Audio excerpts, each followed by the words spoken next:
binaka liki rangi. Bulu binaka may biti, bulu binaka bersin yung damo. Sa bulu binaka. Bula rudi rasue. Bulu binaka lavo. Kamera kumbati. Nasema sar chingoi lambasa ve ngas ni bul mer bul sob.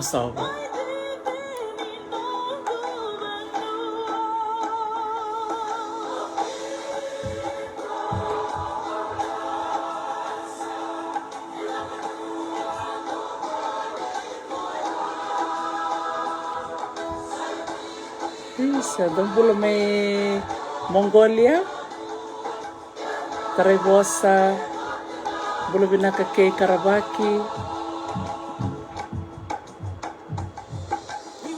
bulu binaka Luciana Wanga binaka nasema mai iya bulu binaka Rahuama semiti bula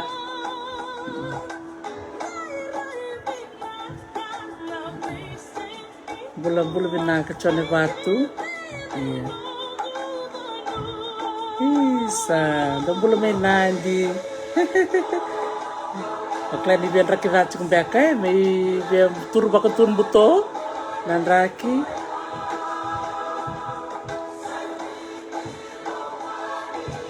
Kita kan dinasema mayo Mrs. Mer bul soba, mo kere request mai na nunggu tangga ni beba gas ni buli naka.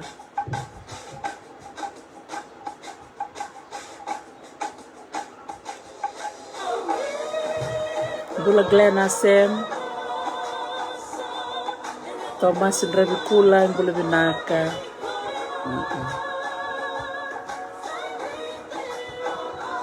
sa Tarnadola Saula New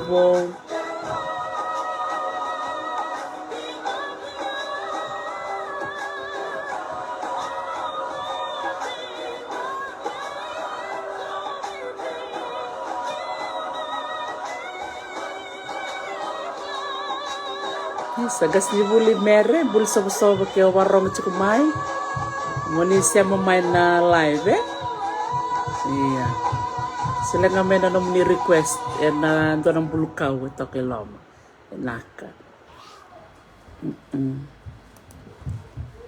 iya nimbula bulu binaka Merseni ni undamu tong bulu binaka Leana Ralango iyo Ker nga be Mrs. Mer bul soba kera nyo tambaka may na basa rimba na live nyo ker ti kumay iya kan roka mo tambakan na bulu kaun roka koto kera binaka ni bulu binaka na siya mo chikumay na bisi burubura nanawara ki Mrs. Mer bul soba mena siya mamay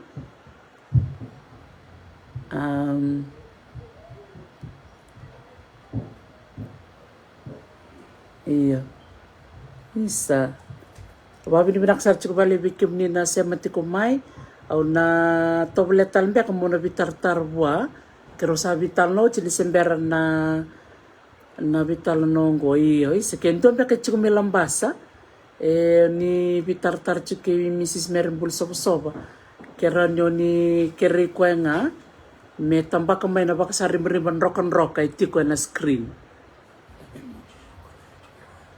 iya doon bula may Amerika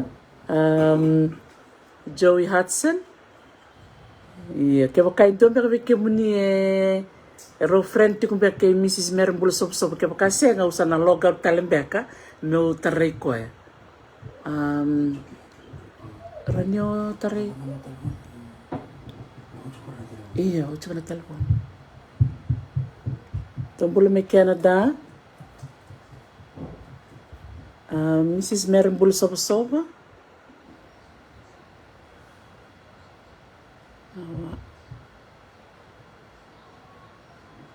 doon ko kere di namboka awa isa ni kere bibu soti Warra kicik go maramagas ni buli mesema mai. Iyo, wabi ni binaka cik matanga bikim ni ona kire labo kiro ni bangare mer bul sofa na page bangare koe me roni sema mai. Kio ni sema cik mengo wabi ni binaka na madongo and bitala tak cikina na ulutanga ni bi na marota kini non rasinga na marama da teka bu be merseni nundamu marama ni ona ilau susunga mai viro me ovalau malo bakali besar merseni ena nomu wase bunga sar na be ka bibinaka ena nonda bitala no ena singa monite bunga sar na wekanda bitar tarmai na non marotaka na be ka ni wase merseni na kena bakalonga tataki na linga muni ena no muni takataka ni linga ni ba bini binak takiro na no muni tumbu bako siba na maramati na muni ena no na bakatabli ke muni kerto na tadimu ena bakay nataki ni umbula katotok sar bakalimu na tali ni no muni salu bakatalanga kina na rith kena beka ke baya uni sakileten chukene kena tuba ne beka reribinaka era tuma na be sei vit kena esa sabakara karoni singa enda ngoleng dala kibital no ke nunia moko da pamili binak sarbe nunia ngonelo ni ra bakawate kandabu director tiku ni Nature Fiji se marangeti viti atotok talanga na ni robitalan no ke nunia na nona pakambimbita ka chiko kwa weekend na mararoi ni nonda yombula na nonda manumanu na nonda kau na nonda veudi waeso nyenda na kambimbia na nonda bakatabulidira na lubenta mera mararoi na nonda yombula siang matanga bira matanga nangwani weekend saranga nangasi wako si weekend na itoke ninda toke ni yombula boleh binaka bayala tinai bayala Lucy tupua mai budi binaka bakal besar na siapa cuk mai budi komunikasi na siapa cuk mana bese viti mai raki mai obalau mai bonole binaka bakal leu utiana kabini singa ke rumah bitar no talanga ke rokombati merwerita nding tak mo merwerita baleta di tambangone ndobira na ngonele ambaki rusol bukandua kasadi de bakatiko na nona bisnisi baka nataki ni bosa bakabiti gatos taumbe sasauni toto kasarin tereda na bikaya bakator tiko na ngonele ngo ngonele ni na mosi bakatalanga kina sanggay tarapa mayo Nirmal Balram do talanga na vital no momona talanga nono wasia ko na daka ni baka conservata na museum onita talita ko Nirmal ay sudu ka susunga memba otina mata kiviti perta iyo angoli pertania Amerika bakatalanga kini may Canberra Australia sangali bakatini New Zealand sa may baka di mo toko Mr. Balram sa may taway toko na maramang ko Nirmal hanggas ni Wuli may Dudley High School dala ka na non rasema ti ko may baka lebo na nonong ni Wuli o Mrs. Balram babi ni binakatalanga be Elizabeth Erasito na singa na noa director ti ko ni National Trust of Fiji da marutak sar baka lebo na vitala noa keroda kaba ke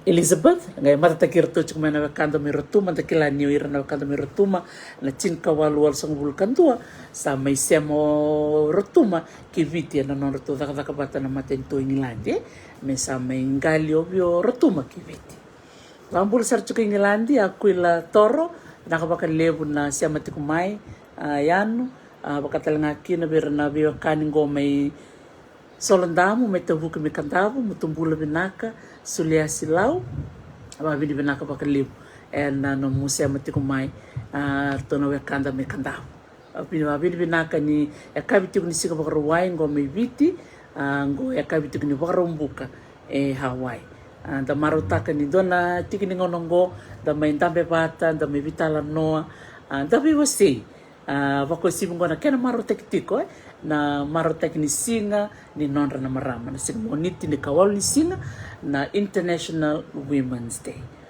Maro taksare ni buga biki muni o ni sema mai leu sara baka tataro mai rabiki le talenga kerto keda na marama erato bakita bitiko ena betala noa ena madaongo bunga tali chuka na marama ke memna ka bisuri tikila erna sema talenga mai ena madao katumai ke na madani mur baleta na bula I kelingo se na bulo machi baka toka ichuka na Women's History Month. Women's History Month. Vital marama sa vitar tarmai erna kay baktarong itiko en tostoso sangwali chungo en matanda en bulay kelkel don bul binakasar na biokani may chamani le anaralango binaka bakalebu Emily Ma don bul binaka Menislandi bul binaka Maria Taringa Moto binaka bakalebu ng to siya matikumay en nanonda bitala no bakango iya siyang talaga ni ngwela kina na maramani na yaw bakawati sareo ni lau enda vital na no o fane fane raravula anda maru taksar na siya mamayo fane raravula kamay baka madal takakina o fane na nono itavi na songo na Tapioca Growers Association ni vibarom ka ken sarto dongal chukmay na ilaw ni Tapioca Growers Association iya na buner to surit chukmikina na leo ni committee ni Tapioca Growers Association baleta mer may wasia na non ray tukutuku baletir sarna menda bikilay bata sa weekend na darida chukuna ken ray tambar na kay hiso di man daw fani si odi man daw Michael Maxiale si odi man daw enda dida buti o Samson Pareti ora tu jora yao di man daw to tito tambalek ini daga may vital no ni bata-batango dasaga may bikilay sarba kaleo dan nagay bikilikin nagay oy karibanyo tito tambaleka turangan ni anuda basui batu seki asaw natikino rakiraki mayra dombul binaka nga lewere ngwane ba binaka bakalebu na siya matikumay siya machuk nga nonong tabitala no siya sangay chunggo menda siya mabe Mrs. Merambul Sobsob labo na tapos sa mata iyo sa screenshot ta ka na itamba ni mo Facebook live iya o sa sulebe ko sa warita ka na metambak nga na ba sa rin iya oh binaka iya sa tanong warra ki Mrs. Merambul Sobsob o chingango tanong na lekalek ko sana siya mamay kendo nga bikiliti ko metukuno buwan na bulukaw metambak siya tala chikgo na request indong ko request ko mai sigma dal don ba mo toro si sen torma dio ko mo siya nga ni boleh chumi kinavan boleh chikgo siya nga turang turang ya don me ko merambul Sobsob awa ke pa live ti ko saruni siya mati ko awa isa ni busotiaw na sar-sar ti ko mai na to mo na bangari Merambul Sobsob ke baka o komena ka sarabi chukma sesa iyo mere o kemni monila ko na buna sarabi chuko ko sesa kemni sa sarabi Dr. Tichiko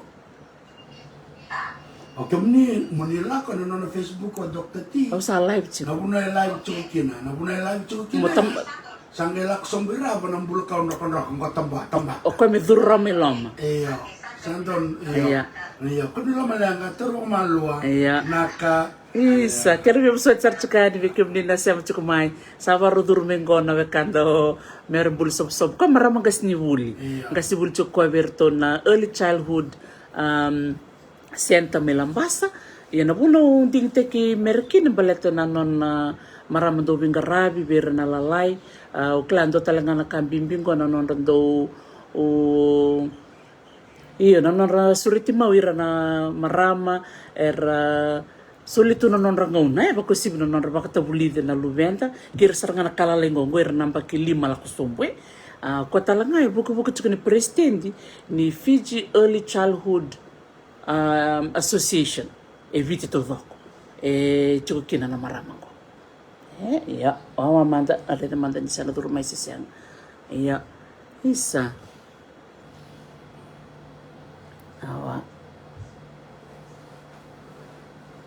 Satu kuni pa me siya mamay. Iyo satu O ko mi sar nga me dur me lom. iyo sakawa me laksana bana mo page ko live to bango. Iya. Me ngai o ko maram ni buno lewe. Iya. Sera maram ni buno lewe. Iya. Ndodor E da compito ngo e bul me bono le wista da vinda da vak manda eh. Iyo. O se ko mo tene bul me buno lewe no ko. Isa. O sa ko madal ta ko na kamera kabo. O sa screenshot ta na page to ko ngo. Iya. O ba ko to ba me ka ko ba da messenger bango sen. Siya na Facebook saranga. La ko na Facebook page dokter tino buno re ko chukina. O ponok. Iya. Siya matambak na ba sarin ba? Masari bere ko na kakar na kanon ro ko so. Eron yung biti ko ilom. Awai sini bo kerbi besoti. Muta te pata kana ganai. Siya nga pata ko simberi ko ilom. Iyo iyo O ko me durumai. sini to kame. Ini sini be besot sara. Iya. Orang itu aku tengah mi kalau pun daro vital no. Iya naga siya cukup bata apa? Yang geris kota. O to le mo mo to no bulu ka wa. Iya. Na ko jaro. Kita no kan bulu ka maksud me da bana. Ona la wa da mula tali. Oke, om gire di kota mo. Iya. Iya, isa. Kerbi besot sara.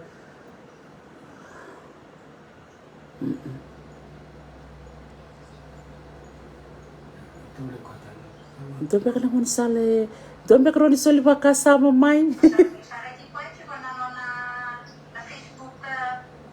Live. Iyo, bana buno ko live chuko kina ya. O na rai som sarai ra bana buno ko rendo ko chukina na emojis kila ko rendo. Mata mamaraw, sara matararawa. To ko bole ka bana dom ni kakana. Ya na imataw to ko kina do na bulu ka rokan roka. Tambaka. Na tono ka Iya, M5. O ko na ngai lingom. Oh, ingkongo sa chingkoko mer. Okay. Sendara langa binaka. Ero chumbe kana na tanga di beba. Dindo ay. Dotal nan Ito no di ba man ako indola ko ne. Indola ka na diba. meron bol sa soro. Wai, sabi na balib sarbi kim din na go, sangay durmin ko ko. Gori. Na ko no levo. Isa. Go sandala. Iya, sa siya mamay.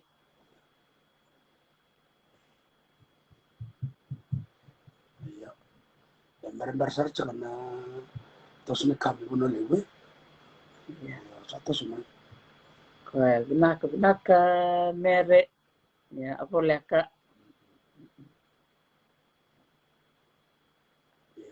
Ondola na kato ba? Meron ni. Wala na siya. Iya, sa siya mo chiko go meron bol sa soba.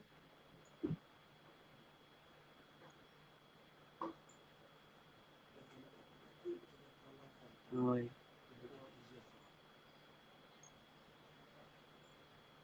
Meron bol sa soba.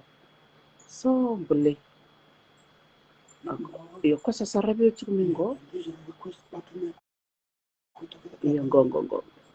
Approve. Okay.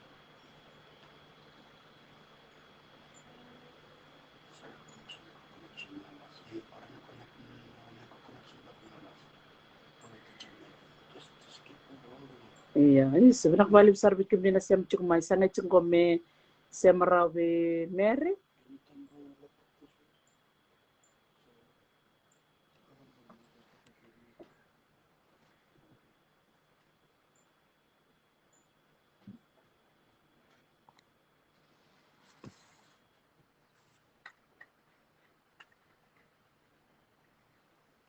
Iya.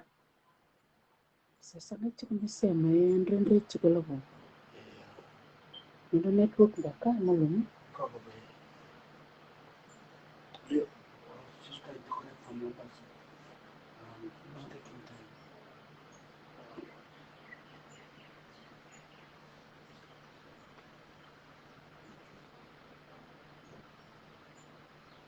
Iyo sasanga chik ngome durmayo o mere bul sob sa tiko nolomani room ngo ni bitalan noa au klana network back may bonole bo sang such back ni kuko.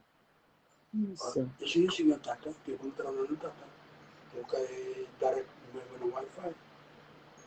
iyo kla data ko. Ay tata ko rin ang ikaw. Iyo. Isa Emily o kla ni bongo back bikem ni kelay mere bul sob iya ni tawari ko chuk mena durmai na bitan lo to matanga na bimbi ni non surete na maramangko and na ken maru tekiti na non ritabi na marama wat kira maram gas ni bul bako sibira na maramera baitabi na non rabuli na lalai sana soba ni buli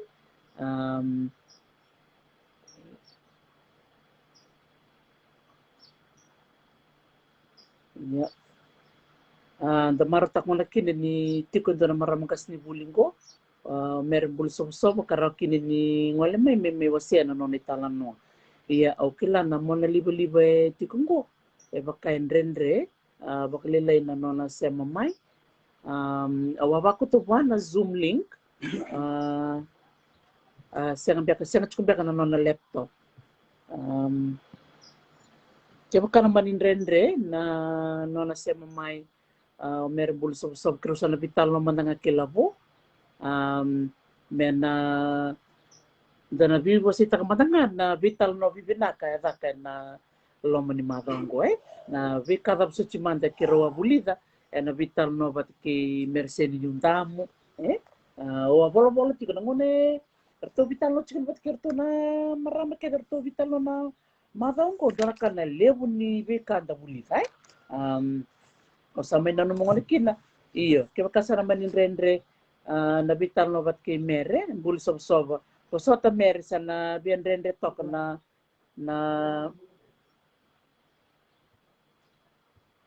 rendre na taro vitalan no balete ni nanomo ni wifi back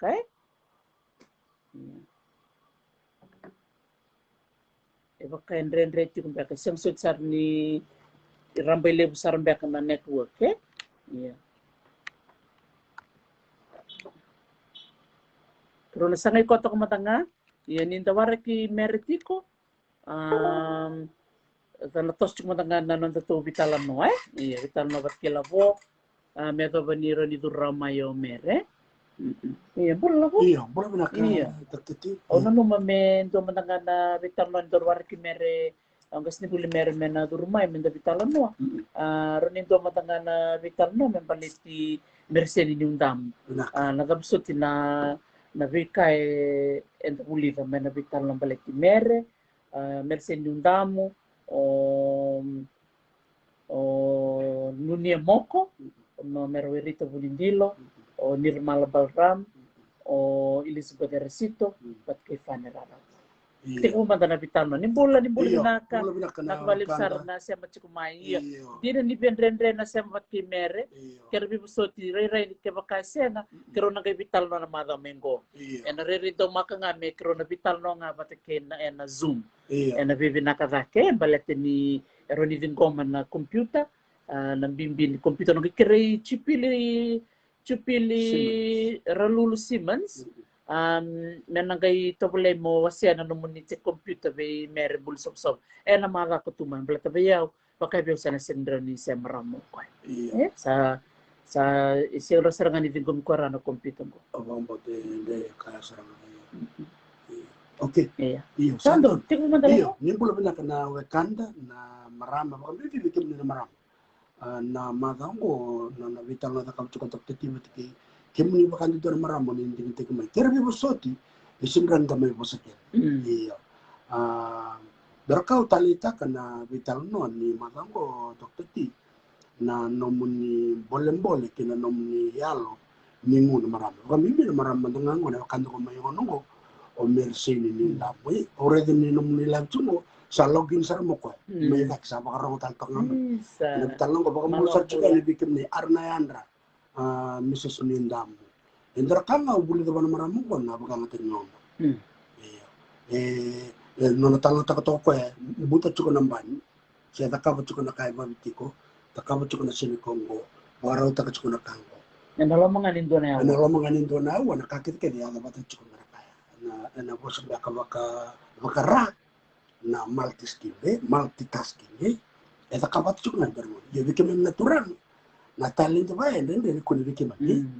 Sando nga nakatu baka sontak no kimi takapa. Sa kimi takapa nga. Duanga. Acha uchindo na huwa ndotale. Ndotale.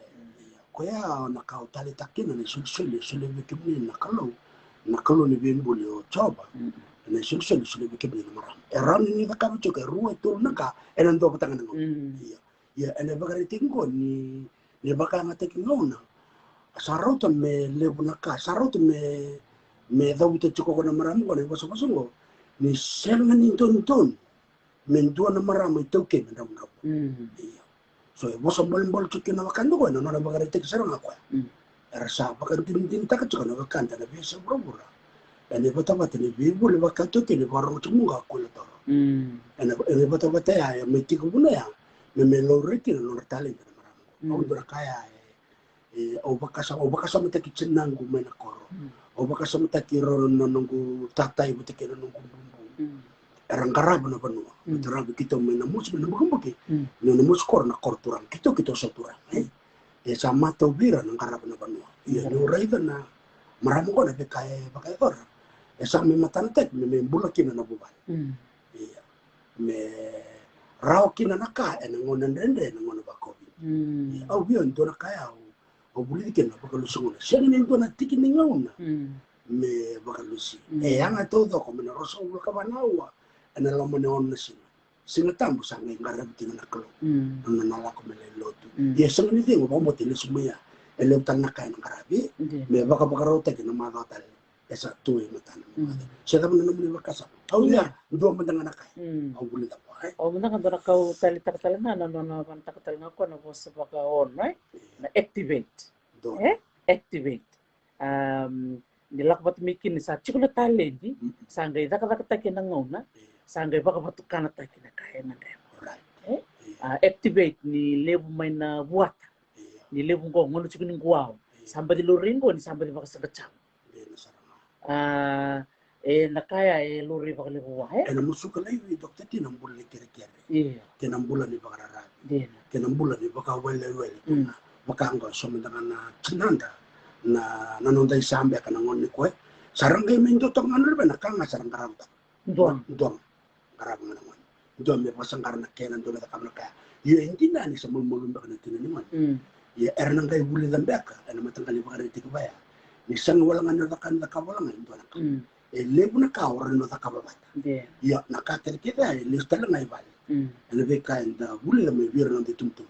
Siya inda sarama bira. Sanga ni kani boso walang. O sarang ay baka rin. Yan dara ka oran ito kaniko. No na posting to ka na maramong ko badibida talen na be tu boso ni ka. Tu ba na to may no bato ni bibul baka to kay. Dr. T na matakan ko rin to kin. Yan dara ka daw dara boso daw to ka may na maramong ko na kan ko na nung tatak-tatak ba tikira na tabuhay. Di chukar na lebena, chukar na makumbuna, chukar na kenda isa, matikira kenda randa pangatakira. Me rabibu ke, na kena rawat na kae, na lebu na kabi na kena rawat. Kan bale, sang walang ani sasang na ito, menda bibu ka babubal. Siya tapo na muli, ray na tikina. Iyo, yang rarampay. Dari na mamakutu na sama-sama beka, siya na manggosin nindo na lamunibali. Cik sarangan na kena koko wana maramatina.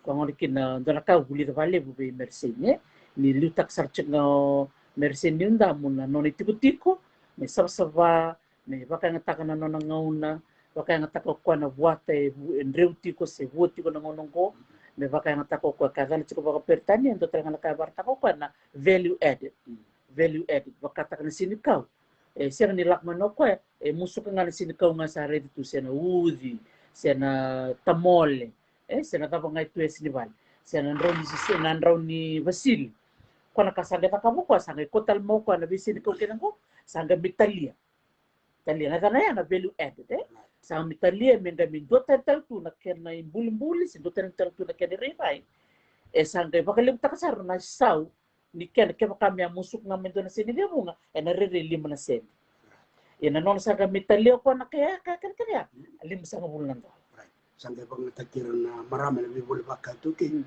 baka tikir to na marami ninda ir kenan daw na tali ir orto me batulele na mas kendo rin na batu-batu nito musunikau na kakita o kata chicken dia na senikau na ndraunikau na masi na iri na yuku kuni bale tok kecu kana mangi-mangi rin bang takana mangi-mangi tapi kasum tak mencoba na may nisulan yung chicken na marami ko chuan mo lang cawana mo na lang kenan iya daw na tau cawana kani mangi-mangi iya dula na senikau na kama na yuku kuni bale na mangi-mangi yun yung tari na bikata kaptong ko na kawakan mo misis nindam iyo baka wato ko ya iberto na turanga maanggan mera ya na malo talangan ko ibital no chicken na sanora ya dagari na na ko kumo ko ya mata tekim ni marama baka wati talanga na sana baka turang ora na bika may baka rita kami da kamba kana yololo sa may sere ko may dare na yo o maro ta talanga dokti me na buke ko ni bina kata chuko ko me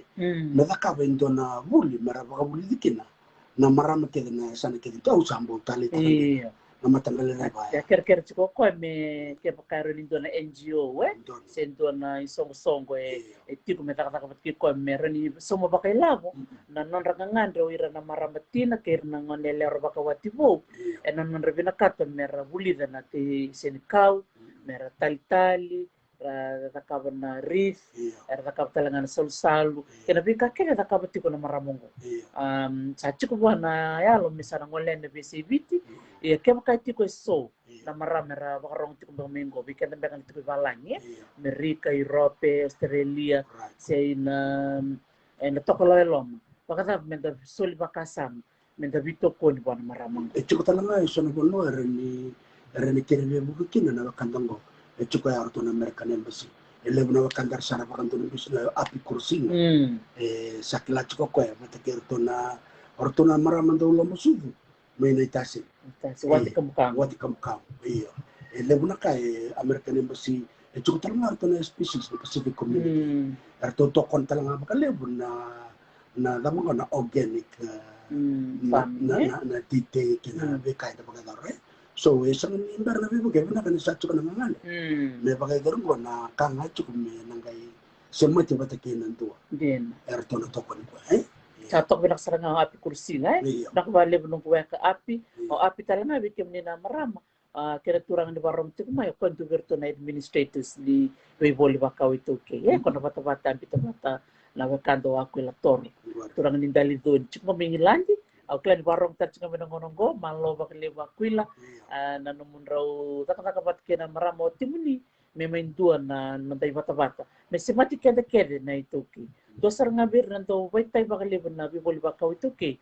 o merseni nunda totoka binaka bakle na rayawa binaka bakle na numuni biti chiku mayakwila bakatalanga kina na maramong merseni sabi bakay ngatakan ni bata-batanggo karsa sarama tan chuma na Diyos ang mong karoon doon na lewai biti kena bisi murmura na non sare ni sayang ati kona bata-bata ang gare na matakan ni kuwa na bata-bata baka bibol baka kay sa Dios ang ulo katulong andin sa di chiko ko oklan bibi ami chiko na bulong ko sa na daw na undo binak baka levo ando na ulut ka binaka da buli sar ngaki na bena maramanggo o mersin yung da malo baka levo sar maram to kang na nom sile na nomongo na mo may biyo sikin bike mami levo bitar tarmena non marutaka era dimbitaka na yalo ni nomuni vosa baka dono singa ya singa ni mantu alaka dona ka total nga nakaw ito tinga ni ulta ko biyo siya balik mersin na lingana na non tukuni chuko mersin into bisi na kede masula ko wana kalo na lingana ako may tukuni nga manaw kanugo no mulinga no mulang ay sakit neto bole mena sauda no mulinga no mulang ya ono be ako telistra men ni robitalo na no bat ke Elizabeth Ersito na marami ni rotuma tukuno ko na turanga tamana na non ang bimbi mo ko may rotuma na turanga tukana ngai tukuno may tamana go na nomungele go o nambolake na bosongo siang tu ni albe Elizabeth medok menangon ni kwarto lebi tu dabi tadin ka siang ni albe Elizabeth na bosa da buta taman na tatau at ko na may buwan turang to kan Sande. may roto mai sa wala dolo mo din dagere na linga do na kamana Iya. ke wakanda do yalo binaka ke Iya. wakanda do mamarau Iya. and then kakeda na tara and roni buki me kola Dia sa. chinga weekend na kene Kay tukon kaltungan na kan ko Mrs. Mindam ni daw masulak na rin. mm Iya. Dan kaman so no le weekend na daw meda na masui. Ni na masui ni kay la komena musunda. E chicken na bula batikena mati. Ini bina kata ko na linga na masulak na be kay tara. Ni buni be ko mula. Iya. Sabi ko mula ko no tabuban. Sara semati ko na wakana. Ya na be kasabare ta ko sabi ko mula talo na be siguro. Bera ndo bolia. Na darada kan ni chin ng kangkala. Ko mata kala po mo ka do na wira mata ngana bitar cuma ini bola mata. Tu kuna na mawe ni lingana na nona tel saya di Amerika. Saya di New Zealand. Saya di Australia. Ngo na manggosa di lingana na maramango sarli bakila na bibu bale na besi. Ya kem kay rawato ko. Chin ng kangkal. O yo sinro so bulong kangkal. Se o chin ko ron kangkal. Chin bata kan kangkal. Chin batangan ng kangkal ni man. Yung bambal ke bakar ni rawato ko na napos bulong ko. Ni sana ni raw. Into na marami tauke. Ibiki. Mendang rabo. Santo na pos ni bimuli. Dari telangan ni bolta mo telangan ito ko na. Sinran dan rabo. Yan sa. Kaya bakay sila bikin rekalo na pagkasama na alamat tuwa. Na cukup bikin na nonday mo. Nang kay lako ba tayo na yan. And wisuta ka na nonday tuwa kini mo. Nonday bumali. Dagari di kina katati. Nambibi na nomnita na maramay. Nung may siya mo kimni ba nandun na bubali. Nandun ito matanggal yung busa koro. Onin kotomay na yung olo binak. Ni binak at saka na yan. Nakatabo tayo ko kaya. Nakabali. Yung may merse din yung damo, turang wala sa rin yung niya moko. Maram talaga ni Ra, vasu ni Onoy Lao. Rin ito matanong pa matala labon. Rumbek nga nakaya o ni Bulida may binunia. Iya, ondra ka Bulida binunia moko na nanonon daw sila ni Bulida moko na ibaka bubuli nanonon ito. Ondra kaya tarayaw sa nga pagalim ni dakilan ni kaya na mga buli nga may bali. Nananda rakova kena nonton da kair na tamanda batikir na chanande ile weekend kanda kana sanda bul binaka sanda rawati kenda sanda do sin ko tikir no de tumpe ya ondore de ko manda to kitino no ko tikir mommono na ndir sale wol so wol kabane batti no na bula ni ko nga sambol to sale na chanamuni yo sale ko no gutum na be ko tikir ba ore to kana katiko no ni mo ko rakaita yo sara be ndare de volta mi to kuna ini daw baro ko takir na tamanda batikir na tinanda en ambala buno non tambula en buro en kureta lang na beba kalong na ondor ka ore ko e sa sutar ni da kan ni marama ulu bena kambeka she can be an average student but rather bulo sa dil kina ko sa le darakta ni marangiti biti sa dono na bubali benaka sa sotaben doon na kinaisabi na sa toko ni Kuya na sa sangi. Lista lang na nakakatsun ako lista lang na iba. Niyo Kuya ndo, rongo do Kuya non roy bakasaba. Natama na pati kinitsun. Endo kanti ni, hawag ang boto nito sa kalilay. Mumandangan ko sa bimbim na kormo, sala ko na university ni Deba. Endo ta kabo tabat kinanta nakakan. Sampai la ko na boss mo malakong gorin, ko na matataka sa buwan. Ano mo itobo, ano mo bosa-bosa. Nakao na rawatan na namubulong gorin. Sino rong walang natin no iron dito ito. Sino na kandaraw ka. Onder kaya itarayo sa mga bagay na bitan no ni mo ko. Wala kami. Iyo, doon talita ka bali na kay ba matalta ko na bimbi ni tolo na was babalain ko na rae 3 C's. Children, connection, conservation. Children, connection, conservation. Gaya zikiro tal taktal chuka na maramang go sulian si Watimbawe. Dito kiti kumbenando ni sina na madam de mingo mikro na vital no kini ki sulian si Watimbawe.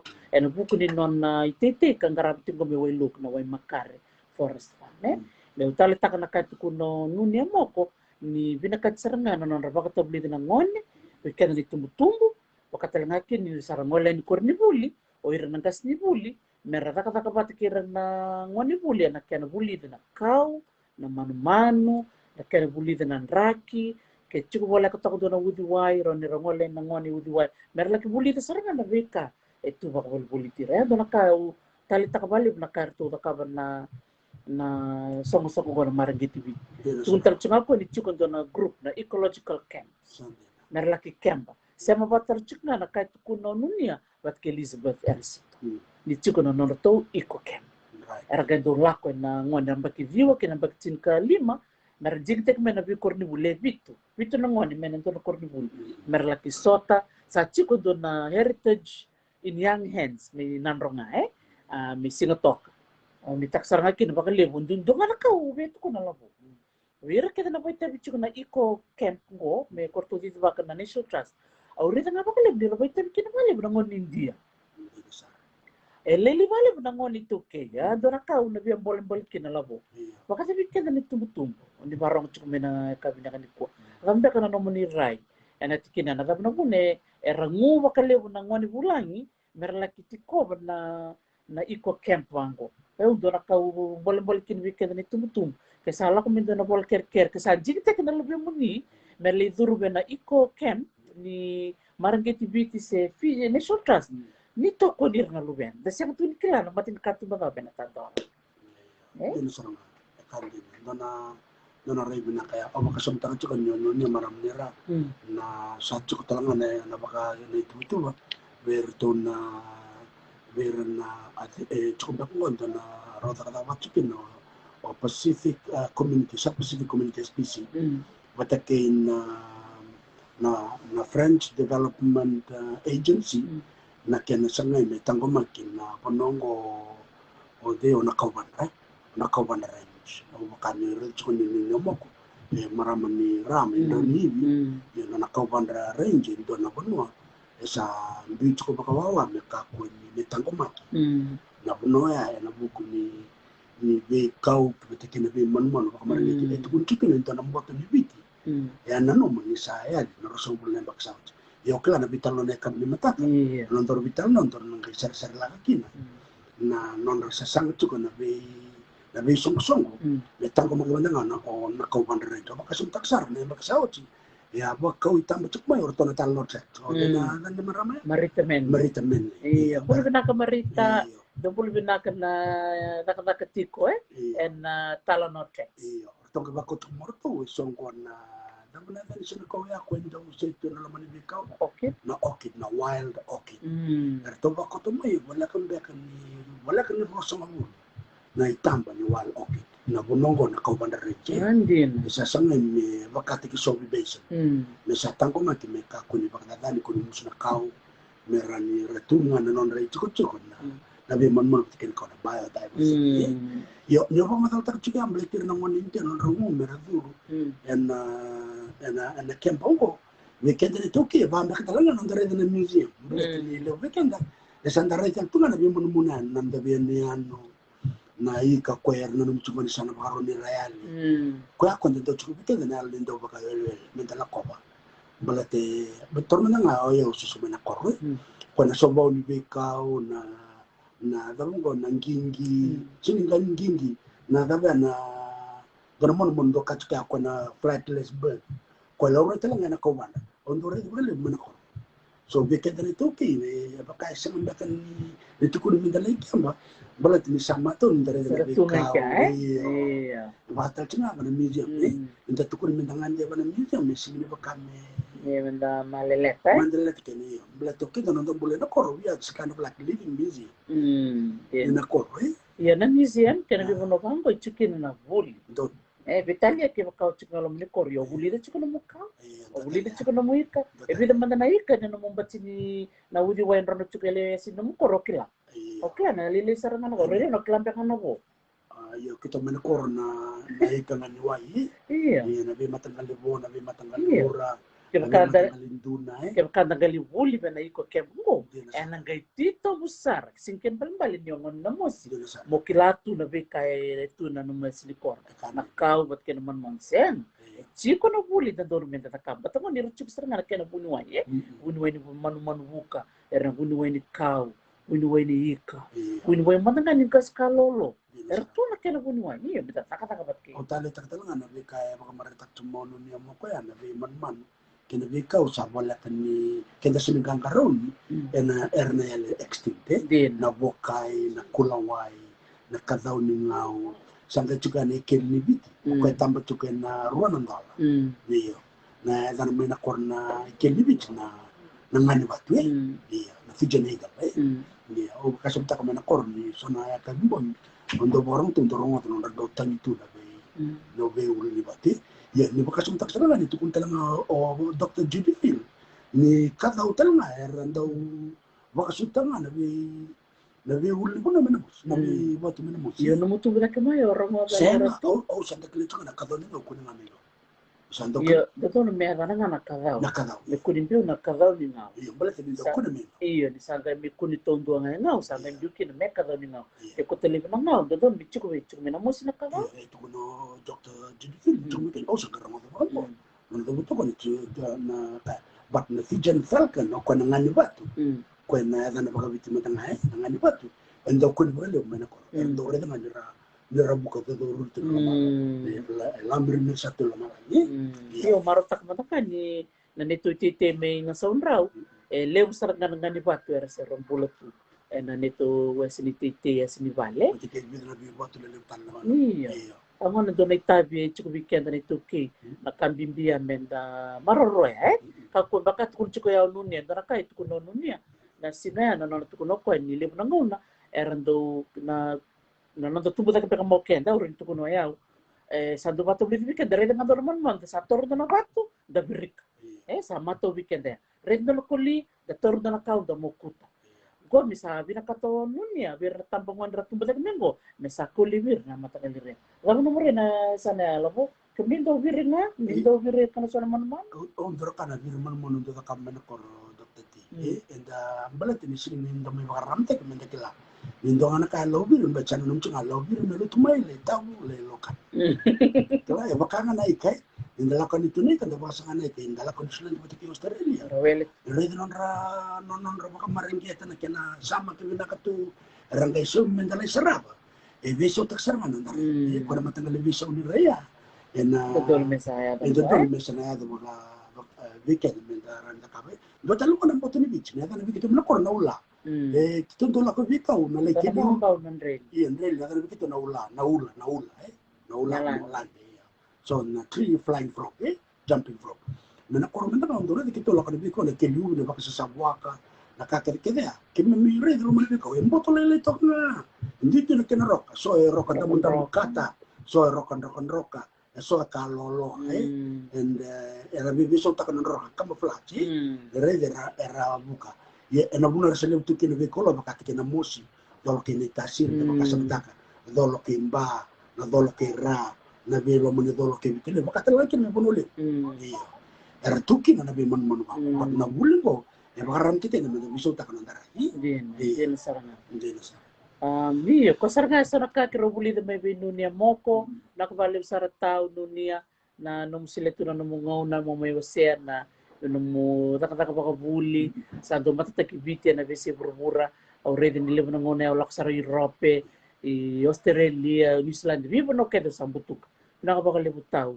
at nakataka pa kuko baong gitir talaga bunga bir na barong chukumay merasa nga na non robuli sar nga bir na maramatina bunga bir na maramatina kata tu beka na watina tu sar tungay bal so matanga bir na maramatina kero bikilay ba koro itu tungay bal sinta kar nakabat ya gora di sel tanga bikem ni daron sal mo ni bata beli baka na mon liba ranyo ni di baka sa nanom ni kelas na mon liba ngaro ni som ya sinandol do na awas sa nga bulan do na awas sa rotok sa na sende sana pa kang tek nga na PayPal sa nangon salan na boli-boli na mon liba sa siya nga nila karap nangonong ko biket na maramatin sa aros na nga ni dabibo kaber na watinda may kurito nga ni boli kaka na so ni renga kena so ni luli Hindi ko so ni Billy. Hindi na sa nabi mo kararam ta na bir na kanta so nung sa dalom tsunga mela ko manay labo iya na nabi mo ki nabi baklong ataki mela ko mena lebo na man sa ito na kanto ko din ta tsura pati patango sino ni so yendra kana lebo ta matara lama tandolo tumay Ela masul tumena bunga tal nangon sala. Ela kuma kina biba kalonga ta. Me chunga weekend na yalo. Bakantara di bertona maramu ko na yalo ni biba kat me tawse. Nanon da kilaka. Bata nanon da wase na kaya da kila. Toro mo ngango. Biba na maramu re chungo pa na nanon ra baka dor chuko nanon ra. Baka wuli diro chuko na maramu na bi korkor. Dor kan ko api kursi. Untuk re chuko na kaya baka dor. Lako na bi korkor mo na dor kena bosa. Amane dol kembana bi puno lako kita. Lain dambe pati kena ni korturang ni koro. Nanti baka wuli diro na fili makin bisnis. Al ni mama roi. Wasa na nomor lako na budget ting. Na wono mo bito baka chiki. Na kame ngarabi kina na buri. Na kame vakke na kakana. Sanga chuko na mo general account mo takabu kina na bika ke operating account. Sanga chuko na buno me marro kina mo mo kunta. Era hotel na. Mer na kan tu men kor mer la ko profit and fund. Mer la ndala bukin na account. Me chicken to non relavo marro. Na ka kunta me to bonona. Arangay baka denkin na pati lima sa ulo kalim me bit. Beken to Islandi na on sa ulo kalima. Berto me Australia on sa ulo kabitu. E Amerika on sa ulo kabitu lang. Era ya. Era chuko na kor. Render to la pila kakenda. Era la ko me na bi baka ramat. Sa ngulangan do sila nang na minta rawat kinan na ilabo. Enda sila talangan nang na minta bukir na wakan. Yan na bi bakal ngati kinan na ilabo. Ena lebo na salay. Ora do nang ato tin do kantor na kapchuk me na mus. Na bi na mbag mo na kinabukir na mus sa secondary school. Sa toko bola yan. Toko ten berto bola kanin donan ra nakati ni bola. Sa baka bi sokit bukan do library na mus secondary school bin kini bola. Dorsin binakat mi som do naka. Som me na wang ko me na bola. Pero na marama kaya niya sana naman sa sige dola. Kaya non resulilo. Iya.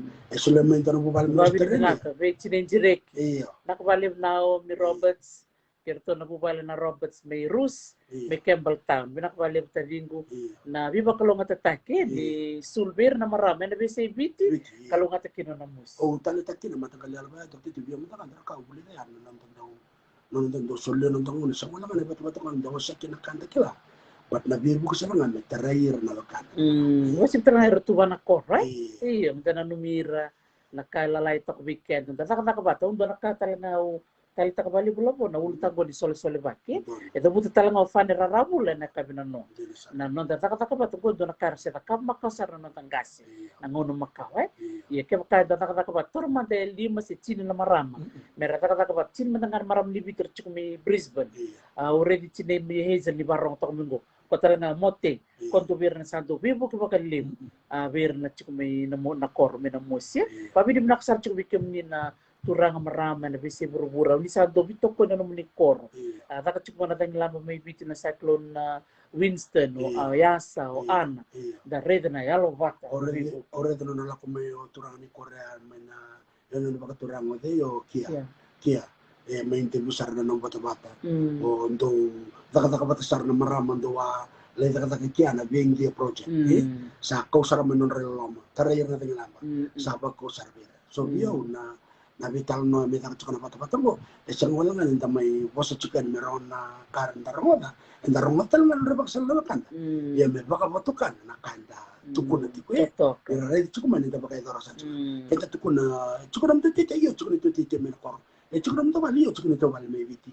Untuk biar bukan cukup dalam menesan, iya kita biar bukan dalam menesan. Untuk tak kau cukup nak kau turun rumah, enda tak kau cukup dalam mel. Orang nak kau dalam mewah cukup kesin rawas walanga. Matana tak cukup non rabi buki. Merau non rambul non rabu balik. Merau telangakin ini boleh rendah. Nak walebu karena vitalo mimpeleti nunia mokoi. Dabutar cukup kau bida na ya do mari ketui wawa. Quando vira naturana kilele na university ni Deva wakati ngakina na bese biti na nona kilame mbelete na kau kwa makatu na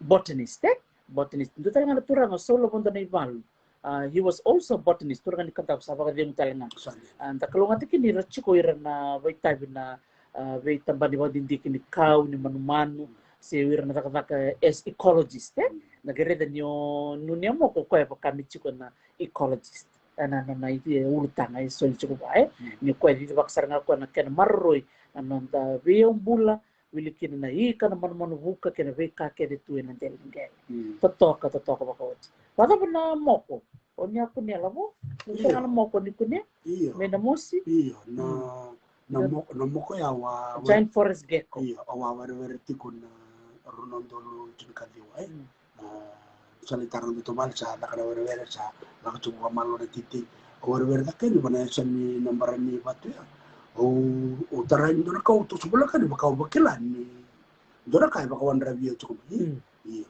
taman ni mukul yung sarang baka natulin ni wala ka o sangay o tamba kamay o sangay bakot na biyo kumuto ko na bakot na di bertan maring gitu Bakot sarbe nunia. ni mo ko mere na mo ko baka mo ko ni bici makaw si sangay ko mo ko ya Giant forest gecko. baka nga lagi ako chuko bali ko wala kena Kabutute. kabutute taman ni kali wi ya o sino ni mani nakapkin banaka o manilay batok na o sabang ko kuna woni bi ko sa to wala maring mata saka ko ni muswi sa Bitong dasar nga dari Vortek kutun chuko nunia.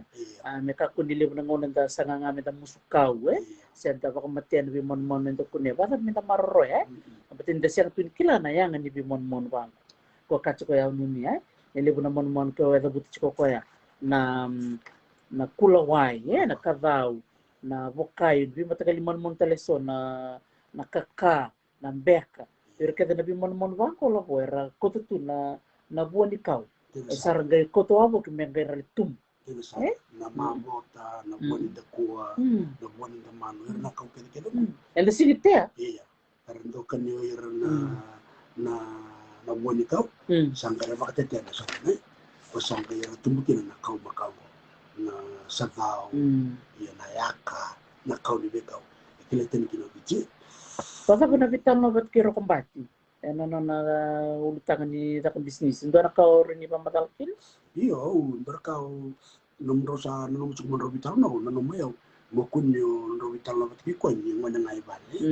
Iyo sangkai makasumta ka na nang kamera ni bukaw ngetir na ngwana law. Au marota ke nomro vital ndar ka nga uli de ko na ela na baka na mus nan raba. Iyo. Nan raba na ndono ngone viki. Binakato ko nita kabina kamera wat. Ono kanga o buli gabi ko. Nano na viki sala viki binaka. Sa nano nang rapoy. Suni kiro to ko na kanakap. Binakato nga ko nita kap. Sangga chungay bal na bito ko ni. Kanga na bitang na batiki Mrs. Nundam. O deyo nunya mo ko. Kambi bito ko ni. Ito ko ni na lebenda. Kem karle rawat binaka. Binaka sa. Ya kaya kasi naraw kan bul. Right? Ya mento manangalakan da nakabay. Da to boleh menta da bang gitir talaga na lubenda. Ke sobe ka bira rabina kata merong boro. Sobe ka bira kata rabina kata merong taravale. Na chuko na nandana numu beka na tumbu. Chuko tal na kaya tali tak na lubenda merong nakabay. Narakan bimbiyan menta toko niya. Naka sakitara benir mal balram. Lagu namni raina vital ma benir mal. Iya, undar kau marotiki nirmala balram na lebun ni wakan dari sama cuma nama tempat mo. Non rangka sini bulu sarang aku. Kembali rekeli kami korni buli na lona na bekai bakai dora. Dora kaya au tali tak membeli tu kan. Kena bekan takai di maram ni ba. Maram bekan India. Iya na dora kana ya lo cukup. Ya lo bitaw itai. Iya, kalau benak kamu sudah nunggu na. Nangangake, dahil kasar ko na Fiji Museum, dengar ko na tino Mr. Balram, High Commission na nilibon na buno ay nabiyasa bravura na natakibit. Dumaraw saray kaksar may Wellington o Nirma. Diyan sa totok. Doda ka na Fiji Museum. Toda ka na Fiji Museum, elektor kinukuha milita ka na Fiji Museum, balat ni chikuba na lesson ni baka science, ni ko ay angas ni biology, science major ko ya menita kata kon kini na Fiji Museum ya nata kata ka konsepta endo to kana kata na lesson ngan red na science balati din na libo na karna takabe na lebe na wani mate na kata kaya ngan red mi chikondo na lesson ba ka science kaya ka chiko ba ka bisobe na lubenda rabi na kata mera kata ka na museum ka chiko ko sengwal ni rabi konsepta ke era ni ra kureka era talaga ni collections manager registrar, education officer, level na tabi tu. Kaya karbi na kata, iya to tanga lakaw tal tak ba nirmala. Tukuno ko na bulo ta pangaw ni ba tikikin. Ni Australia, New Zealand, Europe, America, ibi na nabon mo. era no nilai volunteer na museum Sana. na museum e volek era bono ni chikuke Dena sana. belata na be museum ke der tungo era do tali tak mera ngoleani na leni bono mer laki sole wala no non rangaun berarti di lewu tuna kaya ngandre me baka lewu pomutaki mera tamba mera biuna ke de tukutuku na mona liba iya lele wala ngana wala ya wana lo mani bonisi Dena sana. saki bina kat mer lakon kino irla volunteers ke bal balo irna ngone era tori bol ber me USP ka siber ber ni ra bang kunen rata so ber tori bol FNU University of Fiji se so sarang arabi buli ngala secondary school rabi ni ngole na Fiji Museum se na National Archives se in a library muni laki kera taka ki li volunteer matanga Dena sana. Iya. Era bul nakadaka. Sonongon do tontolo may na nakadaka may pakai dori. Sarta usar ngawir na leker nakadaka lebur. Dina Bertauri era sa nakadaka tundi sar. Ako kumbo tan Fiji Museum. Elebu beir na makanda nakadaka chicken na ngoni ko. Ebaya. Erlai bebuke. Erlai bebuke erlai bul nakadaka. Sarang bertauri merasa nakadaka tundi. Bedok sar na ngoni ko Iya. Ender katal nga ito ketio baka tato. Isa na bakando mere mbul sob. Di sar tal cukup mana vital nongo. iya ko sar chiko mai so sar Iya. mer bul sob sana kay kire chupilira lulu Iya. mona gali baka ngatak na no na computer Iya. mintarung kay bitala no na mona libo na mada mengo Iya. bati me kakun mendicuk na kaya tukun Iya. me katu kakun ngole de ke mi bulu binak polias ki kula di bola Iya. ro bulu binak na turang maram bioti ni mengilandi bang bulu chuk mengo rabai fatia kuno rabai awa kalonga tani wala ko na no viwa bau metelevu mekia ngeriri kina na botu ni vi Sande. oi sandi ni bina karabai Isa. na liu sar na kai wasya mengo bikim ni na sar chuma na bi manu iso kai wasya chuko ya o nunia moko batake Elizabeth Resito Dena sana. tukun talangango at kursi na viki saranga bakarita katiko nirse ngone nirado sa Dena sana. sa dia na sar Kan dena apio. nakapi Mato baka som tarachuna libero ngone leongo. Sunu ngono no viki usa kirun tolo din rubu ko tali bal bango iku sindo. Iku sasanga ngone borong. Meda mo kita subidin rubu tunga. Mati ko iku saranga iku sasanga ngone borong. Sangga tu kono ko na nongu viki ngo. Na viki benak. Iya. Ya onge baka som takale so yo kita mebal kita lewi. Oyo karuni ngone sarera. Yo sambondo talanga ngone viki ndribu. May bale. malubi ko takorolo Iyo, ongeri na bunga sama ya gabu kinamo. Na viki ya, it's channel in a positive way. Kela chukura bito koni me baka salta chunga wira. Nangon chukubir na hala. Iyo. Isa merembul sob tau na na malda mingo senda nangona. Na raw kina na bitartar. Mengai sangai Dr. T. Menrong ke semua itu menrong tala. Ono mai tala no ke. Ono oda no tala no. Iya. Sabtu wawa sabtu kan meram di lembasa. Iya. Kili ko binaka. Isa kerbi so cercikan M5. Ibu bikim ni kile misis merbul sob. Ufemia da metonga. Ale bikim ni oni kile mere.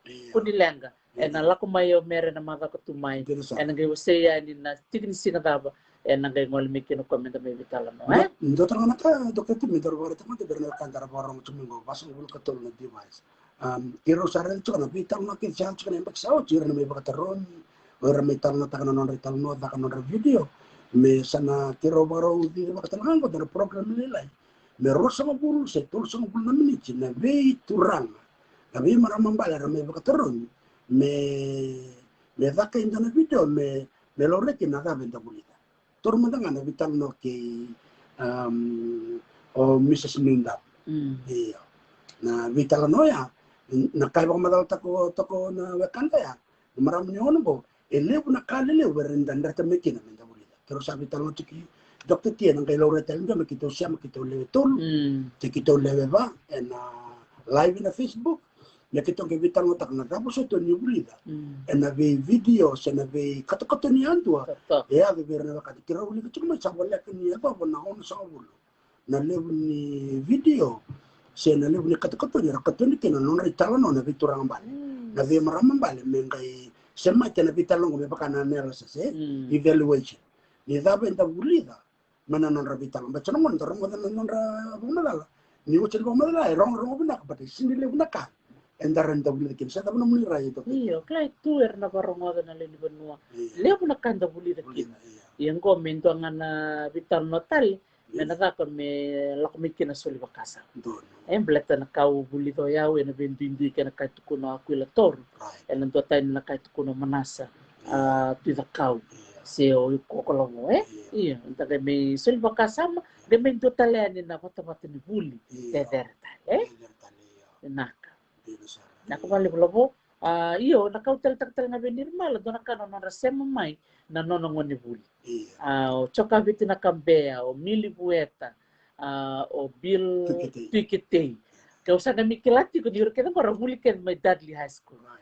Kilei nirmala Balram Vinaka. Sasata kana biba kumbulat taki. Tiko talanga o ela wanga di babalangi. Naka tiko na live nirmala na sinea. Dua na kalok na matakalilay may Afrika, Sierra Leone. Anrat tiko na maramango, ela wangkan babalay. Wakarorong tok may. Nonang kasinun. Robi kilina na mo na libo-libo ko do maram do makasanga. O ela ro nakakakapat siguro kitsina na kena sposa tiya na luben maneleo, baka bitinani. Mendo na non program na mo na libo-libo meron do baka takso na nakatakan kakan. Au sanggay mani tuko na bi ela, nyo nirmal balram ko maram do makasanga.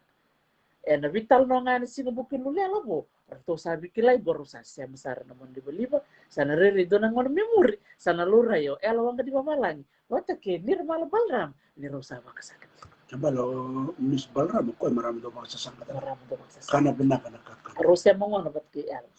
Na vital no na sino bukin ulit. Tok.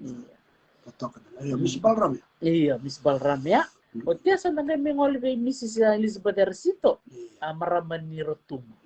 Dako na mura na kinala mo na vital ang balik ni Elizabeth. Noaya, bikim do keda na wekado may Rotuma o Rabay. Buli binaka Noaya berto na wekado na Rotuma berto sa mati kumingo Doraka uredi be Miss Ercito sa kile kwasar may biti Dr. T.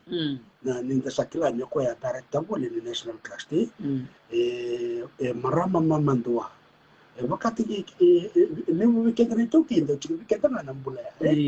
Malat ni nandi to mbeka na daw biro rokobi. Ya medo mandanga ngon ron talo chiki ni ron chiki ni ko ito bi mate chiko. To matal chiki no tuta. Wati kena bindendre keve sotama chiko ko. Yesangan ni yalo lele tino ko. Mengaral mandanga no te pakadarat. Ni National Trust of Fiji ndarakan lebu ni vaka itu atau ngaraba chiko. Na kena tamu no be banua kena be yombo. Ni maten. Dia nusa. Wili kena na sino takasendi. Kota lang atak bat kirto na IUCN, BirdLife International, Conservation International, University ni Verba. Kata lang akin na maringetivity. Arto tak bat bali besar ngakin dunia mo ko. Nagare ni nabita barke mo rede ro maramo maramo nunia maramo Elizabeth dapat binaka biraw ni ro toro tuni tutuli libango si soro sila nga non rongo no mero maybe ose na bikin na matali ko on tali tertalangan ni mata takir to talangan na puno bakaturang rotum ya datilan ni obiti ke rotum ya no nala ko mo ko baka baka tentu batan na ibata-bata ni bitala no ni cukup kino na bono do bulangi cukup ni toke merutuma ya cukup kino na nangkarap na yaumbula so na durmo ko ilis beler sito sa Balram Mrs. Balram orede baka dere kino na mekako ni cukup lang tandindi iya ko chika da batamaya balati ni non te batam ko batam ni bas baka viti anda vital no ngana non to pose iya ni rekomend na bulan baya dakila maybe tiara sa arti kita nga ni non ta bulan na bisina kabimbital nga merong wala na India era na Rotuma era na surita lang nga baka libo bita na mon ni loma bubutal nga bira sara baka taroy mo titiko iya puli pinaka karua si binalik sa ni bunga isa ni bulan nakwa iya bulan nakwa nakabalib na siya mati kumain mote Vandenberg Chile Hazel may Australia bulan nakwa tako iya ora talaga bi Mrs. Ercito na yalon ni nanguna sa sana iya hindi na turun na naman ko sa mayada na COVID level ng kanda resin nila ko na balibro wala ito nga may balra baka dar na reta ana non rai muto do mengara po bina ka ko de kai ba iya au da mo bina kino bona matanitu rani da kai matakina be banua era sulle tu mena non be buka ba la baranda tos tu kina sona be tambana na NGO non profit organization Obe babi ni binak talanga be Elizabeth Darasito di mamatanta ko kwen yung kwa susunga may rewanga. Au ready ko na natal no to kanano. Nangona nga daw ti rewanga kinang kay silo ko doon matan ren. Wag tamer dito ko no ko ay susar nga may rewanga. Au kila binakatu na be footpath ke na buno ke may Milverton Road. Lebu kina na non bikilay bira nangon ni biti o nangon ni lomar ngoni dia kortu ke may rewanga ya. Dito kuno ko nangon sa basukin na barik limeriwang kako ni tereko sa. Mo si sarang abi ko balata na barik limeriwang kay tikitu ni nono tubuda ko tubuda kaya ram man matakalila sa rito ko ng barik. Medam sar no limane leo nangon melak sar ko li huli na university ni Deva li bakawati saga merito ko ni sami ko live ng barik. Mo sar nga ba maratat ko na. Boleh na kamerdan gasi nektado boleh na kamedolo suba metagay rua nakabakalevo tinay mano nando elo pinakatiko kinando bikaway taki boleh pinakatiki bati nangguweka. Sabi kim ni na wakanda ni sa mutsukman na kamunikwa na vital no when do na mera vital no kino Dr. T kina marama tao may bonole o merembol sobso endo gin marami to ko non rabulin na oir na ngon lalai Dr. T sa kanda ko oir na muribuli na kin iya sa sangat ko mo ko me ka na vital no me sa mga mo ko no natalimon mani sa nira o ba mo tin saro ya saro mo debu batakila masa o klani ko rong mo ko ngo nang isangay dan isang na mo ni matango me ka kin na vital no batikiko o ni na may tala no na bata-batang ko tao. Ya, do chupa na kuda no malako. Awa ya tal no tiko. Iya, ko ya biro kandar suga sam mengo. Me bang madal tan chubir na puna. Wala mendoro kiriya pi me se mama na vital mo. Dono. Iya. Api kursi na dono be kabikim ni. Dono benak. Meni se mama mendanga na vital no mi sambi mata bar na vital no diko. Ben balati ni se bochu ko fa na ramo mendoro vital no teko Chico kwa? Iya, chico api. Iya. Ano kira ko mi ito rumah teman. Iya, kira kira tambang ako na bakasan ng marimang kay. Ko chikara men de rumah to vital no. Iya. Ke ngandre. Ke bakara. Iya. Sa. Iya. Iyo. Wala bi fa nararabul. Wabi ni naksarchik bikim ni nabito politiko. And ay song-songo na Tapioca Growers Association. Dakila ni sami wasa na natuturang presidente o Ratu Chorayawa. Sagay mo limay na natuturang daw bola-bola. Baka tuku-tuku o Simpson Pareti. Sagay taraba mayo Teto Tambaleka. Turangan niya nuda basuki batu seki asawa. Turangan ni raki-raki. Basu ni raki-raki. Sagay taraba minggo. O Michael Maxiale turangan ni sawana be wono balaw kerbi usod sarchukan bi Michael na no tukuna tunyo kwa turangan ni dali don kerbi usod saro kwa turangan ni sawana iya may wono balaw hotel na no sagela kumay o Fane Rarabula Fane Rarabula dapat naman lumalabo na bitaw lang baliti Fane. Yun na rin naman, kichuk talin dua, via wasi mai, kendo tali chiko na mona libu-libu ko kabia wasi mai so ni talan no, ada nyo ni siya mamay menda vital no, balati ni sa, misusumtek bi mer bulso so madamingo, karo sa nagay vital no kay mer. Iya, na vital no kay Fane Rarabula, Dr. T, sang kami kilat sa vital no nung ni ngane George ni Matewan.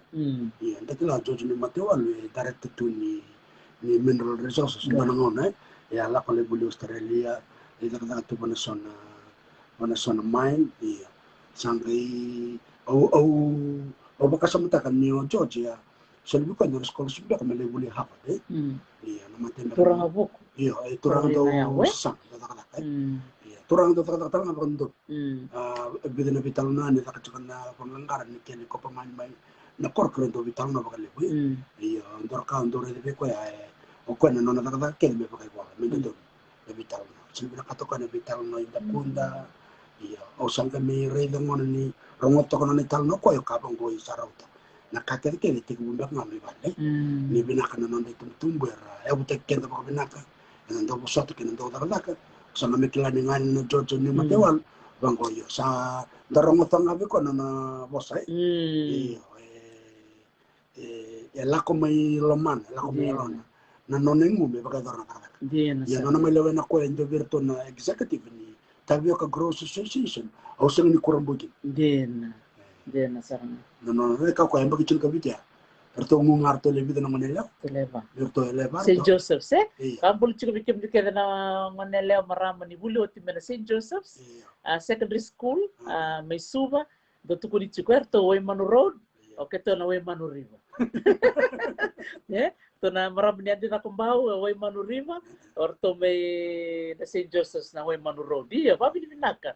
Na nana pamatang takatoko fane na no labo na nan rabing karabin na marama sista oira na maram sista lut katolika na non rabukir na ngonele rabule na St. Joseph mer bakalong kang gataki mer lako yani na burubura mer tur ka na si jingo na bikandre direct tatako suma kunire to tam kunibor tambura boro isa babi dinaksa chukbi Joey Hudson nakbali Joey na nom nito bitokon chukmay na bako sa komuni ni Sende may bako ibiti nakbali binalo binaka Joey Hudson binasa ang gani din ito yung bakit yung kawitor to leba ng manila ulikin no fanararabula to ex St. Joseph Secondary School to lako na Australian Embassy to plata kin orto visa to muto Australia bakit yung kawitor to sara isa apio sandalo chiko no mo tukutuku iyo, ko talaga si Indonesia mo. Iyo, sandon ko nilenga.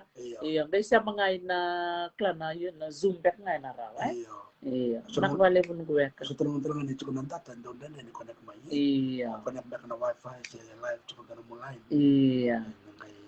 Iyo, doon sundar ka. Iyo, fan rawula. Iyo. Ndaw titi lang ako. Iyo. Titi. Buka sabita ka bikin maram.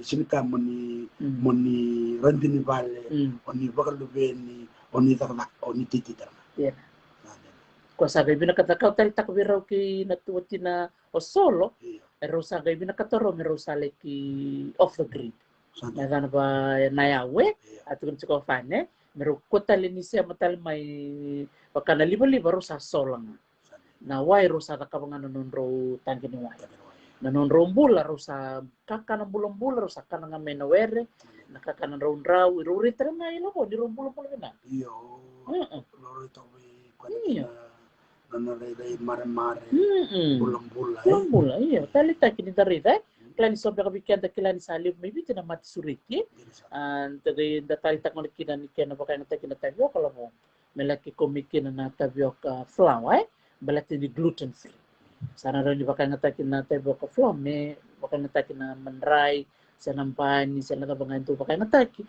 sana siya nilibukin baka na wheat para kay kava ko na wheat bikan sana binakatakin na tayo ka flom ngayon na ngayon nakahuli dala mo iya dara na gluten free na pinakakan ng bulang-bulang mo ito nauto something na it's gluten free naubi it's gluten free na hanin man nga lima na nga na hanin to the properties iyo sinta na atin na property ni gluten kaya anda radikin na matagal libitan maber na kantar sulit may bango baka kasi baka na weekend yan na kila ka wabi rin nakatala nga bifan no na wagabuta chiko ko na laking boss ko kerto na Indonesian embassy na no manikatal chiko ko nindo na kan na embassy rito pala mo era solibibuke nakanga sa dito ko no fan nito nakabuli na no kanga mo ka man tete mo nga da tosa chimo nga na itabyo o nagarawati na bibu ke nang ilak ngaman kaya balik sa itabyo ka te sara ka na lewo rawan bida na eka rua se tol se base limusar na eka untolo na kami te yang gona sa te sana ka na lewo na kuno wala mo lang ka na market sa kada tete mo nga dara ka na bibawang kiti lewo o buli na may bifan na vital na nano kaya na bibu no kaya taka kinoko bosa na mawen liman baka milinguno ko fino ko na holiday inn sarto takusin ko talmay na lulun holiday inn to man karachi ko to mimita ka bakit kaya kimbal balaw fa ni gela ko to Na keni rong sa muri ko itu. Iya. Siang tali bol kerker. Na nona daka nga. Baka batukan. Darakaya ulisar ngakin membaleti fani. Malo baka lebsar fani. Iya. Na no mo botsi biba ko ngeti bike mamena. Na rong aja nak. Hmm. Iya. Au bakas sebentar talma atau peti beri makan dari orang Cumenggo. Na enduan na kata-kata na to takap cuma Ministry of Agriculture. Atau katon sarang so non retalan no na dorbo na be korkor. May buno lebu. Andorong man ni tama wo korbeka. Wo mo ter to katon cuma na talma na tul na bulo sa. Titi tak cuma gori sakot. Iya, tala talaga. Iyo, titi cuma gori sakot. Talma tako ko basu bul ka dinan ba no titi. Sa dorbo lela isa len ko taman. Isang sana bul pinaka ito nga na fulfose from lima. Mbiuta na bul ro sama ni kita mana to me titi. Nangono ro titi ken mo kako sangkai mo mo to nga na titi nga do ba titi nga tabio kanandalo. Sangkai la kuma na turang ro sangka me bitala no. Sangkai binaka to ko me to so no ne titi. Ni. So to so no ne titi man sinibi ko na wasin nila. Baka buli ko me ko me na mesin sangka me duke nangele. Sangka ite na ndalo. Ngo na longan ndalo ngo. Dokter ti. Te na tabioka. Longa tabioka. Iyo. Te na jinja.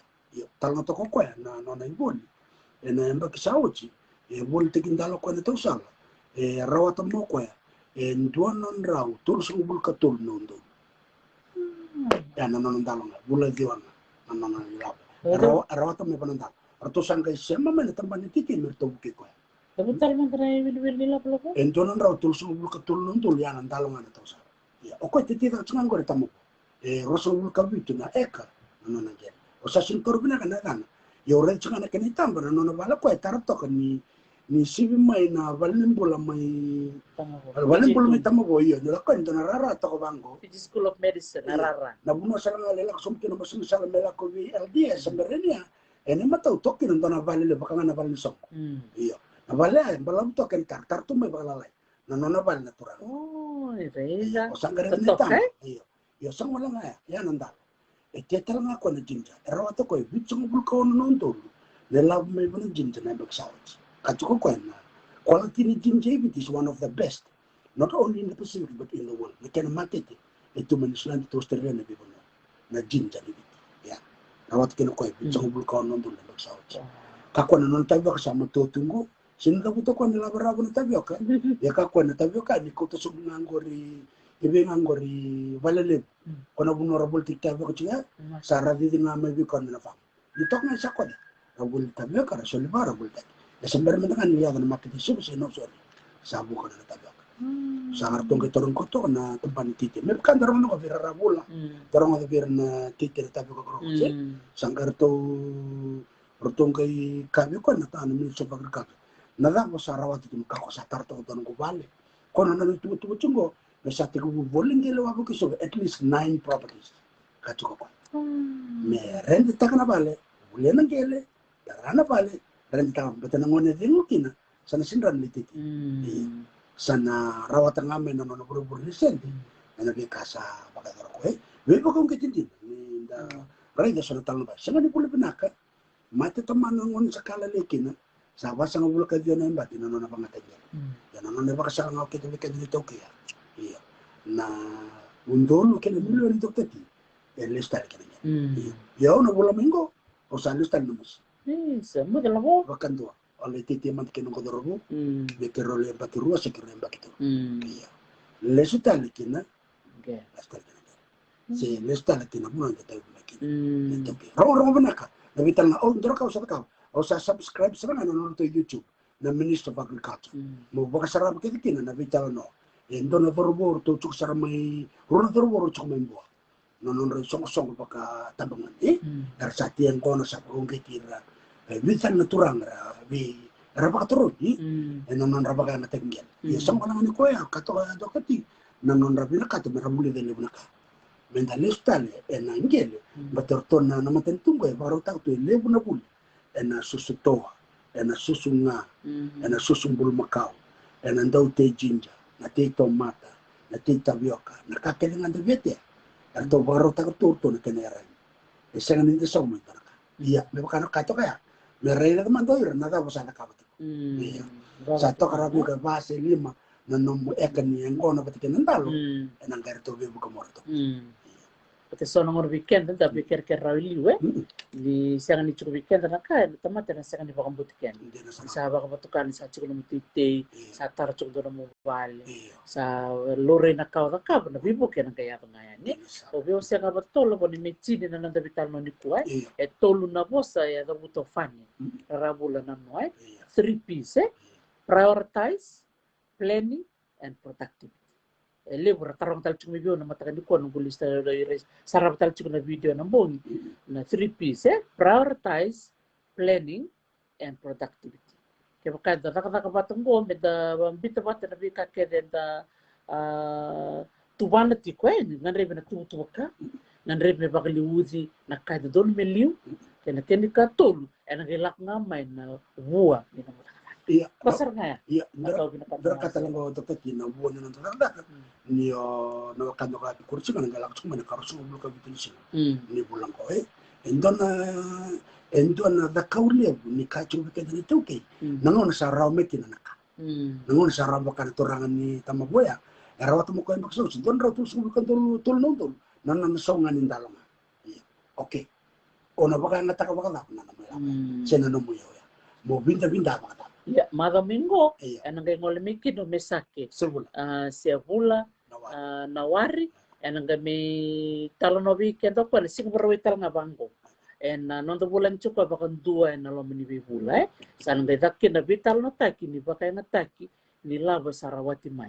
En tete batin dotan lakan saraw man labo sa taki baka nga taka baka na. Ike baka na kasi ni baka nga taka baka buku. En ang likurital na lengka nga en dar tumikin na mateningong.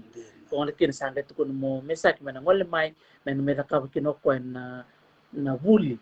Ni budgeting kena bully ni kena ambil na investment kena beka kena baya na mada patuman barwa nakabakalim sara bekem ni na bakarong cuma na sige na kanikuwa to babi ni na katsukayani ena nom ni semati kumai kermi musit sarbe Mrs. Merbul sob di be malam bakalilay na non to wifi me bono levo sarangan rebi men gay sema mo ko na zoom no tarong man kaya makana be sema may ni mataka o kaya na raw nangon nga sa mekin ko on iya naroon nakaloko na kabi ni mataka kaya na makuto ko menangol men matako na marutak sa bati merong na domon na maramang go nakabi nakabakalib sarbi kem ni na semati kumai double mi Canada double mi naka anare Rongara iya nakabi nakabakalib sar na semati kumai bio si chungo sa api kursinga naka lerai cornebia boleh ni lewu naka itu kira minta boleh nak boleh lewu api kandi na sara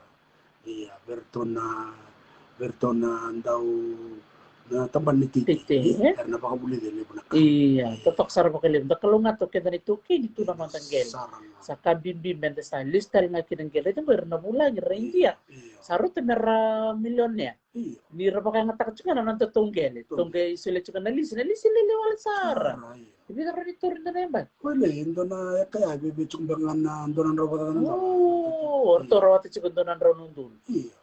Ni Menala mo solibik ka na ito kay. Dapat kalolo, may sangan doon bibisaw na nung taray. Au biya kaya nga na waro ito manikuha. Nila ko ba na YouTube? Nakamariata. Lako sa YouTube, subscribe to the Ministry of Agriculture. Iya. Morongo to kini, leo po na ritala no. Biya pa kong kiti, nawakansan nga ba ito kaya ito manakoro. Na bi baka salar sabuli da chuko bertona tamban ni titi tamban ni ngolngoli tamban ni susman ma ko talaga ni subscribe na talo na with Dr. T nanong ko YouTube ko salak sa min so water ka sa gulen na nanong ko batabat iya di subscribe kin ker na lebu nga ni subscribe ni nagsarbi kem ni sa subscribe ti kumay sa sibita boy wanong don bikem ni na lew ni bono ni sa subscribe ti kumay nanong ko YouTube channel di na sarama naka pamarutaki ni lebu kem ni talita katiko na natodobital no bangko tapos sabto nga naman tapos nga baka biti tapi mo say nga iya o sanita ko meron bulso sa na siya may mata nangon nga siya may kinaon iya lama ni bang ilebu selena ba ka may lebu Mulai tendara kai bina kini kelo malu mendangan imungi. Iya. Na bata-bata mo ni uci kina ena tunga. Yarang kai dikinta bitang tunga segala na biasa burung orang bong lebu. So mata kalelai. So ngon temuan itu sargayan ramorto mi rope erto mi ngilande. So kaya kaya on main mataka. Wakanda meron bulso sabar. Cina karuna kalau kan bong lebu. Meron basa. So On na bitang no dokter. On na bitang no. so sarna kedru. Sarna tu bisa na kanto mi bonoleu. Kau kendra na mana yang mungkin sandur tu nak. Sana bang madal tak kabel. Iya, nakabalik sar api. Nakabalik bikin doon na kako mi bonoleu sota. Namdo wifi malung walilay. Ya, di mataka. Tolong kita boleh meto nang kay sota kay meron bulso so. Cin karon mo ngileu, se cin karon na sinileu. Na maraman ni bonoleu mo go, sana durtu na natutulo mo ni bal. Bakar tak ketok manum wifi me. Ni mataka. Sa nakalabasa, nakabalib sar, nakasuba, raki-raki, tele, budak nga ni siya macam mikina, kero saba ko mo ati chukan. Dan sa ni mataka ko ni milagaba. O na wekan to tako. Baula. Paulo gereti na siya macam ni mataka. Ono nakalokan na kay. Di mamaniba, ndor na bitang na walala. Iya. Di mamaniba, o kero mat kilabo, ono nakaloko, o tako. Ratu bolo gereti na turangan ni dele mo koto na no mo ade. Ena sana lao. Bitang na pinakira ni mataka na bi mamaniba. Na yung bula na bi kay lebih kenda na sa ni kilam bala na sana ko. Bisureti kan bikin ni na bi kan mera ni siya mamay. Nakapagalim dokter ti. Naka labo. Naka. Iya. Naka ni mo masa. Naka. Nakasaka na warang umay. Naka.